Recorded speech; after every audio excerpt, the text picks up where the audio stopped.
رفقا سلام، خوش اومدیم به کانال آیار کریپتو، جایی که قراره یه بار برای همیشه با دنیای رمز ارز آشنا بشیم. خیلیا اسم بیت کوین و اتریوم رو شنیدید ولی دقیق نمیدونین چیه و از کجا باید شروع کرد. توی این ویدیو قراره بدون حرفای پیچیده با زبان خودمونی و ساده بریم سراغ این موضوع. پس یه نوشیدنی بردار و با من همراه باش. رفقا قبل از هر موضوعی باید بدونیم که ارز دیجیتال یا رمز ارز چیه. به طور ساده باید گفت که ارز دیجیتال نوع پول فیزیکی و غیر متمرکز هست که به صورت آنلاین و بدون واسطه بانک‌ها و نهادهای دولتی امکان انتقال رو داره. با استفاده از این میتوان پرداخت انجام داد، سرمایه گذاری کرد یا دارایی خود رو در برابر تورم و کاهش ارزش پول منطقی حفظ کرد. موضوعی که شاید برای همه شما سوال باشد: ارزهای دیجیتال چه تفاوتی با پولهای معمولی دارند؟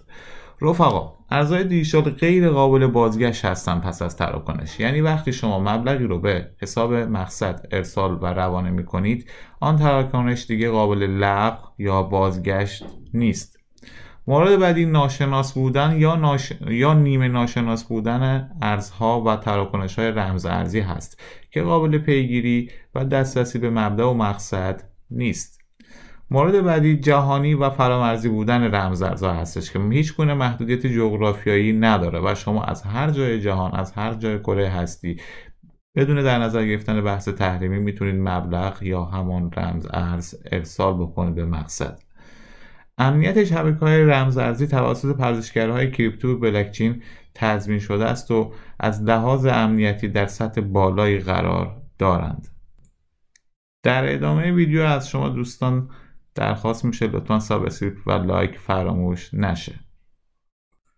مورد بعدی انحصاری نبودن و عدم نیاز به مجوز هستش. برای استفاده از شبکه‌های مانند بیت کوین یا اتریوم یا سایر رمز ارزها نیاز به اجازه از هیچ سازمان و بانکی نیست. این شبکه‌ها برای همه باز هستند و هر کسی میتواند بدون محدودیت زمانی و مکانی از آن استفاده کنه و به اون بپیونده. 10 ارز دیجیتال برتر بازار کدامند؟ با مراجعه به سایت کوین مارکت کپ که یکی از محبوب ترین وبسایت های گردآوری داده‌های مربوط به بازار کریپتو محسوب می شود، می توان لیست کل ارزهای دیجیتال بازار را مشاهده کنید. به استناد لیست این وبسایت، 10 ارز دیجیتال برتر از نظر ارزش و سرمایه موجود در بازارشان به ترتیب شامل موارد زیر هستند که در تصویر نیز قابل مشاهده است. همراهان همیشگی آیار کریپتو، ممنون میشم لایک و سابسکرایب رو فراموش نکنید. تشکر از حمایت شما.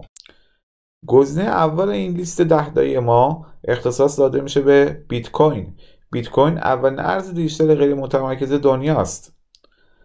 گزینه دوم اتریوم. ارز اتریوم به زبان ساده یک پلتفرم بلاکچینی است که امکان اجرای قراردادهای هوشمند و ساخت اپلیکیشن‌های غیر متمرکز را فراهم می‌کند. گزینه سوم تتر. تتر بزرگترین استیبل کوین بازار با پشتوانه دلار آمریکا است.